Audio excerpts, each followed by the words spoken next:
فَلَنُحْيِيَنَّهُ حَيَاتًا طَيِّبَةً، یہ ہے وہ زندگی کہ جو اللہ ایک بندہ مومن کا مقسوم کرتا ہے۔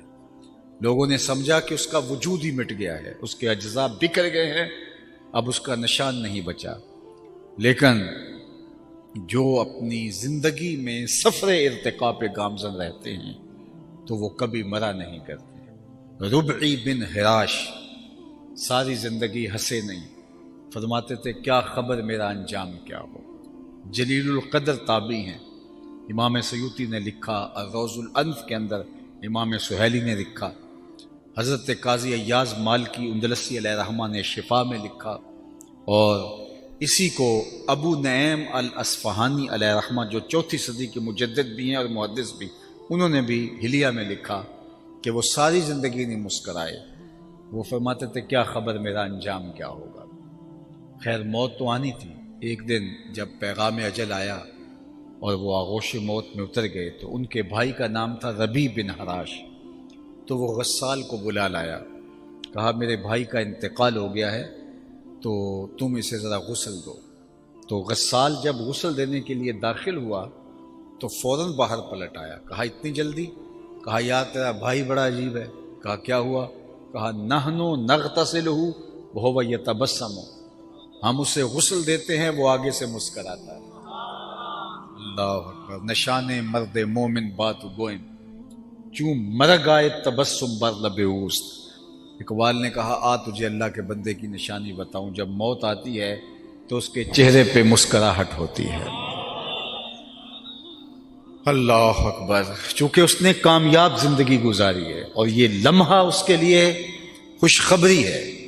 تحفۃ المومن الموت کا یہ عملی ظہور ہے۔ اوروں کے لیے تو موت بھیانک ہوتی ہے، لیکن جنہوں نے اپنی زندگی اللہ کے نام وقف کر دی، اس کے نام لگا دی، تو پھر یہ موت ان کے لیے ایک بھیانک منظرنامہ نہیں ہے بلکہ یہ تحفہ بن جاتی ہے۔ حضرت ابراہیم علیہ السلام کی خدمت میں اسرائیل حاضر ہوئے قبض روح کے لیے، تو پوچھا کدھر آئے ہو؟ کہا قبض روح کے لیے۔ کہا عجیب بات ہے، رب مجھے اپنا خلیل بھی کہتا ہے اور تجھے قبض روح کے لیے بھیج دیا، کبھی ایسا بھی ہوا ہے کوئی یار بھی یار کی موت چاہے؟ وہ مجھے خلیل کہتا ہے اور تجھے قبض روح کے لیے بھیجا، کوئی یار بھی یار کی موت چاہتا ہے؟ کہا میں تو حکم کا پابند ہوں، جا کے بارگاہ عزتی میں عرض کر دیتا ہوں۔ جبریل حاضر ہوئے، کہا مالک تیرے خلیل کے پاس گیا تھا، یہ پیغام ہے تیرے نام۔ تو کہا میرے خلیل کے پاس پھر جاؤ، میرا سلام دو اور کہنا کہ کبھی ایسا بھی ہوا ہے کوئی یار یار کو بلائے اور وہ ملنے بھی نہ آئے؟ تو روح بے چین ہوگی، کہا دیر نہ کر، ابھی قبض کر دے۔ تو پھر موت بھیانک نہیں ہوتی، موت تحفہ بن جاتی ہے۔ اور شیخ سعدی شیرازی نے تو یہاں کمال کر دی، کہا جب دنیا پہ تو آیا تھا تو تو روتا تھا، یہ ہنستے تھے۔ زندگی ایسے گزار کہ تو ہنستا ہوا جائے، یہ روتے رہ جائے۔ یہ نہیں کہ روتا آیا تھا روتا ہی چلا جائے۔ جب بچہ پیدا ہوتا ہے تو پیدا ہوتے ہی جو اس کا چیخنا ہے، اس کا رونا ہے، یہ اس کی زندگی پہ دلالت ہے کہ یہ زندہ پیدا ہوا ہے۔ جب تک بچہ روتا نہیں ہے، چیختا نہیں ہے، ماں باپ پریشان ہوتے ہیں، پتہ نہیں گوشت کا لتھڑا زندہ ہے یا مردہ ہے، تو اس کا رونا جس کو عربی میں استحلال کہتے ہیں، وما اہل بہ لغیر اللہ، یہ بھی یہی سے نکلا ہے۔ اندر ذبح جو پکار اٹھتی ہے وہ اللہ کے علاوہ کسی اور نام کی نہیں ہونی چاہیے۔ اگر کسی نے بسم شیخ عبد القادر پڑھ دیا اور جانور ذبح کر دیا، حرام ہو جائے گا۔ بسم محمد پڑھ کے ذبح کر دیا، حرام ہو جائے گا۔ 11ویں کا ہو، 12ویں کا ہو، عقیقے کا ہو، ولیمے کا ہو، ذبح کرتے ہوئے اللہ کا نام لیا جائے تو حرام نہیں ہوگا۔ اللہ اکبر۔ تو وہ جو آواز اٹھتی ہے اس کو استحلال کہتے ہیں۔ بلکہ حضور سے پوچھا گیا کہ حضور جب بچہ پیدا ہوتا ہے تو روتا کیوں؟ طبرانی نے موجم میں لکھا، پوچھا گیا کہ جب بچہ پیدا ہوتا ہے تو روتا کیوں ہے؟ فرمایا اس کے ساتھ ایک ہمزاد جنم لیتا ہے جو اس کی پسلیوں کو چھیڑتا ہے، جس کی وجہ سے وہ روتا ہے۔ تو صحابہ نے دوسرا سوال کیا کہ حضور جب آپ آئے تھے تو آپ کے ساتھ بھی ہمزاد آیا تھا؟ فرمایا ہاں۔ تو کہا کہ اس نے تو آپ کو کوئی اس طرح کی چیز نہیں کی؟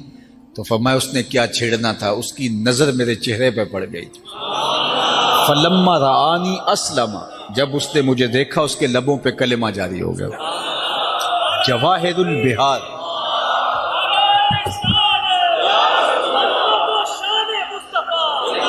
جواہر البہار فی فضائل النبی المختار کے اندر امام نبہانی نے باقاعدہ باب باندھا ہے کہ حضور کا ہمزاد مسلمان ہو گیا تھا۔ دیکھنے والے کہا کرتے ہیں اللہ اللہ، یاد آتا ہے خدا دیکھ کے صورت تیری۔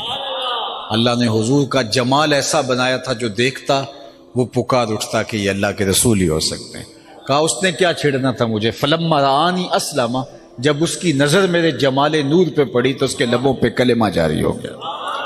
اللہ اکبر۔ تو وہ ہمزاد پسلیوں کو چھڑتا ہے تو بچہ روتا ہے، رونا زندگی میں دلیل ہوتا ہے، ماں باپ خوش ہو جاتے ہیں، مبارکیں دیتے ہیں، مٹھائیاں بانٹتے ہیں۔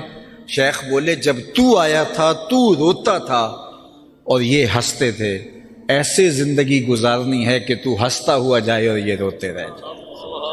اللہ اکبر۔ تو اصل تو ہمارا انجام ہے، انما الاعمال بالخواتیم، جس طرح انما الاعمال بالنیات، یہ بھی روایت ہے انما الاعمال بالخواتیم۔ اعمال کا دار و مدار تو حسن خاتمہ پہ ہے۔ رنگا رنگ سہیلیاں پرن کڑے، پر پریا اوسدا جانی ہے جس دا توڑ چڑھے۔ کتنے لوگ ہیں جو مرتبہ کمال تک پہنچے ہوتے ہیں، آخر میں آ کے لڑک جاتے ہیں۔ آج ہم اپنی آنکھوں سے نہیں دیکھ رہے، کتنے لوگ ہوتے ہیں لیکن ان کا انجام دیکھو کتنا عجیب ہو جاتا ہے۔ بلعم بن بورا کی مثال ہمارے سامنے موجود ہے۔ بنی اسرائیل کا مستجاب الدعوات ولی تھا، جب ہاتھ پھیلا کے دعا مانگتا تو منہ پہ ہاتھ بعد میں آتے، قبولیت پہلے ہو جاتی، اتنا مستجاب الدعوات تھا۔ لیکن پھر اسی کے بارے میں کہا گیا مثلہ کمثل الکلب، اس کی مثال کتے کی مثال ہے، زبان لٹک گئی تھی، زمین چاٹتا تھا مستجاب الدعوات اور اللہ کا ولی تھا، لیکن انجام بہت برا ہوا۔ اسی لیے میاں صاحب بولے پڑھنے اتے مان کرینا تے نہ آکھی میں پڑھیا، او جبار کہار صداوے متا روڑ دے وے دودھ کڑیا۔ جب تک یہ یقین نہیں ہو جاتا کہ میرا انجام کیا ہے، اس وقت تک دھڑکا لگا رہے۔ ابو العالیہ جلیل القدر تابعی ہیں، بخاری اٹھائیے کتاب الایمان، حضرت ابو العالیہ فرماتے ہیں کہ میں 30 اصحاب پیغمبر سے ملا، حضور کے 30 اصحاب سے میری ملاقات ہوئی ہے، 30 اصحاب سے میری ملاقات ہوئی اور میں نے ہر ایک کو فکر مند دیکھا، سب کہتے تھے انجام ٹھیک ہو جائے۔ اللہ اکبر۔